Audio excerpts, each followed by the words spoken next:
project's Teal, steel. It's old, I am too. Teal is a shade of blue. It's a hard rock, I'm rocking hard. Oh my god, I can't sing. What the hell is this?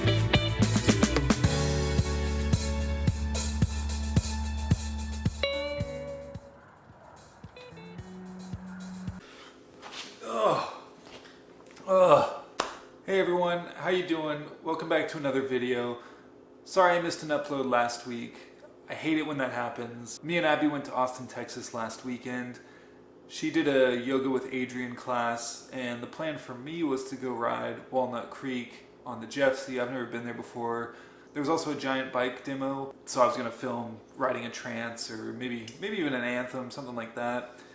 Unfortunately, everything got rained out. It rained a ton that day. I didn't want to be disrespectful and ride someone else's trails and ruin it. Instead, I went downtown Austin, did some urban riding with the Jeffsy. It was raining, so I didn't have the gimbal on, and unfortunately, I pointed the GoPro a little too low. I got a lot of great footage of my top tube and the ground.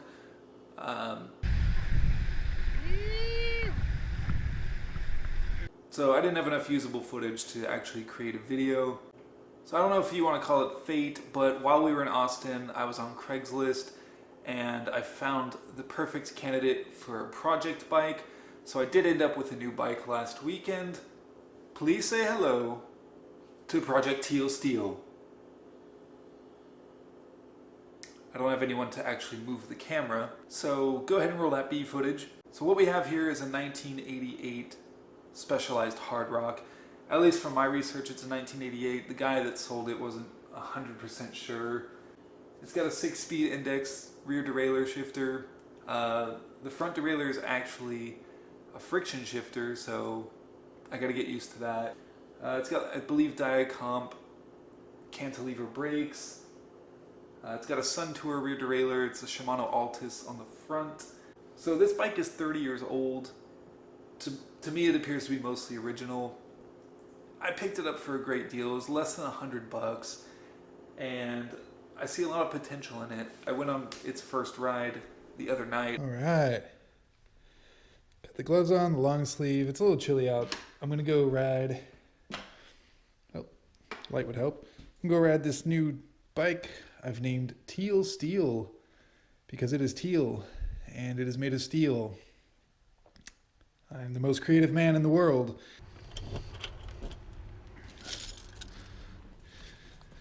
Yes, I live in the backyard.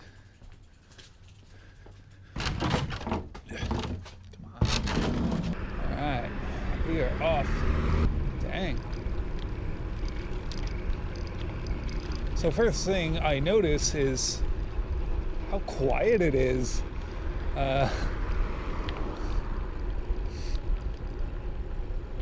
I'm smelling that truck. Sorry, losing train of thought here. And my butt crack showing because I'm not wearing a long shirt or a jersey today. Yeah, for being 30 years old, this thing's amazingly quiet. Woo! Nothing special about it back in '88, but I feel like there's something special about it now. These are becoming a dying breed. I mean, 26-inch tires, completely rigid steel chromoly frame, these thumb shifters. Actually, while we're here, I want to show you the world's roughest sidewalk. And since I'm on a mountain bike of yesteryear, oh yeah.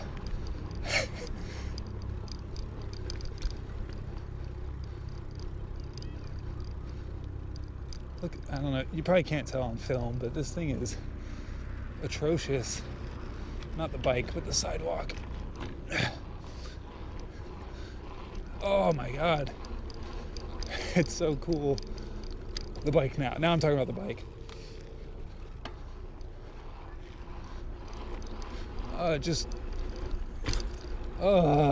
I love it. There's something so satisfying about a full rigid steel frame. We'll get some shots of this by the lake. Ooh, excuse me, thank you. Alright, I didn't see those stairs. Oh, sweet, some gravel. No shit, there's a trail there. Oh, this is cool.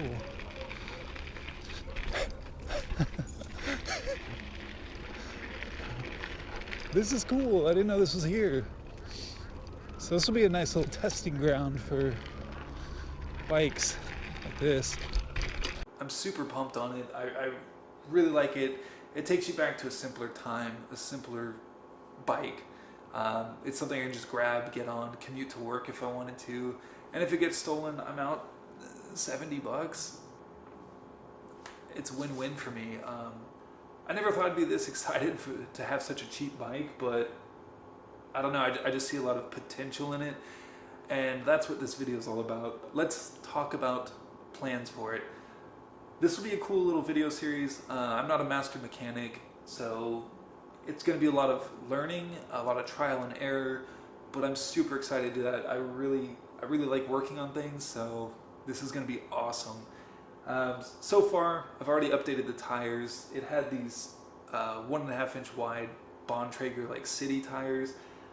I went ahead and got rid of those within like the first day. I got some WTB Velociraptor mountain bike tires. I think they're 2.1 inch wide. They look amazing on the bike. It makes it look like a mountain bike again. So I couldn't be any happier with those tires. First thing I want to do, it's got a quill stem. I want to get rid of that and do the threadless stem adapter. I looked into BMX bars. I don't think that would suit my needs. So what I think I'm going to do is go with the modern mountain bike handlebars. Get wide, flat, and stable. I noticed immediately riding this, the narrow handlebars are a little, you get a little less control. So I think I'm going to do that first because that should be a pretty easy modification to do. Another thing I have in mind is I want to go to a 1x drivetrain system, and that's going to be a little bit more of a pain. I've been doing a lot of research on it lately, so it's got the 6-speed freewheel on the rear wheel right now. So I want to go to like a 1x9 at least, maybe a 1x10. So I have to get a new rear wheel with a free hub, but the spacing is different. I just noticed there's a ton of spacers on the left side of the wheel here. So what that is, I guess the guy already kind of spread the frame a little bit. Since it is steel, we can spread the frame out to the 135mm spacing required for a modern free hub. So I'm going to do that. I just got to find a used wheel that's in good condition and I can afford. And that's another point I want to make. This is going to be a pretty cheap budget build because the bike isn't worth that much. I don't see dropping hundreds of dollars into a new drivetrain system for a bike that's worth 50 to 100 at most. So we're going to keep it a lot of used parts, a lot of cheap parts, but we're going to make it a really functional bike. And I also want to convert it tubeless because tubes are awful for mountain biking at least. And that's probably going to be it for now. I don't think I'm going to do a dropper post because it's, again, a more expensive part than the bike. And I probably won't need a dropper post. I think I'm not going to do any like aggressive riding on it on a day-to-day basis. It's going to be more a commuting bike to work. It's also a bike I could have my friends ride, so I can ride the Jeffsy. If a friend that doesn't have a bike wants to come mountain biking, they can use this. And if they break it or snap it in half, I'm not out too much money and they won't feel bad. Anyways, let me know what you guys think of the new bike. I'm super excited about it. I hope you're super excited about it. Let me know what you guys think. What do you want to see happen with this bike? Do you want to see it stay the way it is? Do you like my ideas? Do you have different ideas? Please let me know. Thank you personally so much for watching. I appreciate your time. I keep pointing over here because it's sitting right here out of frame. I truly appreciate your guys' time. I truly appreciate you being subscribed. If you aren't subscribed, please consider doing so. A new adventure on wheels awaits you weekly, and we'd love to have you here. So guys, thank you so much for watching. We'll see you next week, but until then, stay rowdy within reason. Take a drink.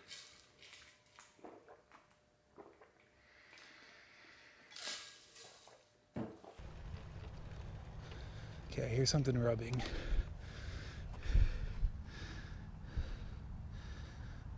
Okay, so...